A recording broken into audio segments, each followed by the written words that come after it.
नमस्ते, मेरा नाम डॉक्टर फिरोज़ा पारिक है और मैं रिलायंस फाउंडेशन हॉस्पिटल का well women and main centre की डायरेक्टर हूँ।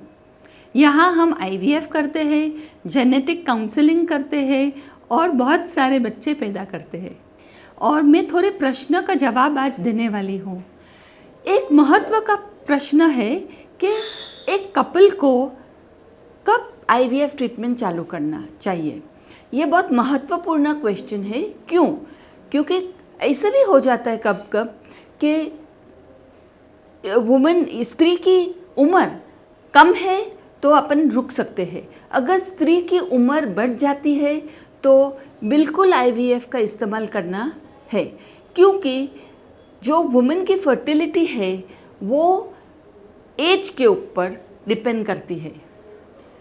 एक दूसरा क्वेश्चन किसी ने भेजा मुझे कि कौन सा राइट टाइम है IVF के लिए। ऐसा कुछ नहीं है कि ये राइट टाइम है।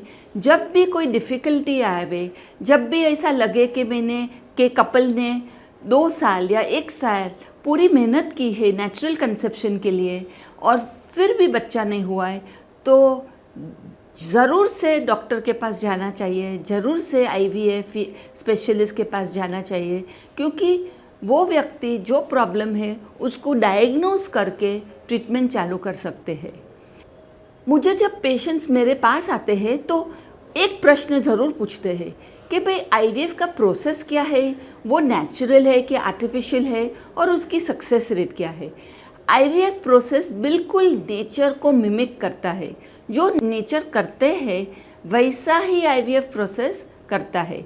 आपको सही पता रहेगा कि दुनिया में 13 मिलियन बेबीज़ IVF से ऑलरेडी जन्म हो चुका है।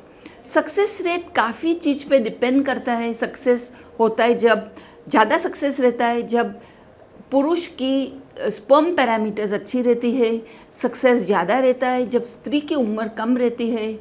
अगर फैलोपियन ट्यूब में कुछ इन्फेक्शन है तो सक्सेस कम हो सकता है। अगर एंडोमेट्रियोसिस है तो भी सक्सेस कम हो सकता है। अगर IVF किया और फाइब्रॉइड्स है, एडिनोमायोसिस है तो सक्सेस कम हो सकता है। अपने देश में डायबिटीज़ बहुत सारा रहता है। आप अगर देखें तो इंडिया को डायबिटीज़ का हब कहा जाता है। तो diabetes, blood pressure, immunological problems अगर है तो फिर सक्सेस कम हो जाता है। इसलिए जब आप IVF के लिए चूज़ करेंगे, ऑप्ट करेंगे, तो एक काम करिएगा, पहले आपका मन एकदम शांत कर दो और जो भी आपका फिज़िकल प्रॉब्लम्स है वो ठीक कर दो। उसके बाद आपका IVF का चांस बच जाएगा। हमारे देश में हम अभी देख रहे हैं, हम डॉक्टर्स लोग देख रहे हैं कि जो कम उम्र के लेडीज़ हैं उनका एक काउंट, जिसको हम बोलते हैं एक की संख्या, कम हो रही है। और इसका वजह क्या है? इसका वजह अपने देश में और सारे डेवलपिंग कंट्रीज़ में ये है कि जो पोल्यूशन है उससे स्पर्म पे असर करता है, उस पे एग की संख्या कम करता है। नाउ एक मैं आपको जानकारी देना चाहती हूँ कि जो एंडोक्राइन डिसरप्टिंग केमिकल्स जो लिपस्टिक में है, शैम्पूज़ में है, कलर्स में है, हेयर कलर्स में है, वो साथ ये सब इस्तेमाल नहीं करना चाहिए, क्योंकि इससे जो एग की संख्या है वो कम हो सकती है। और ये क्यों?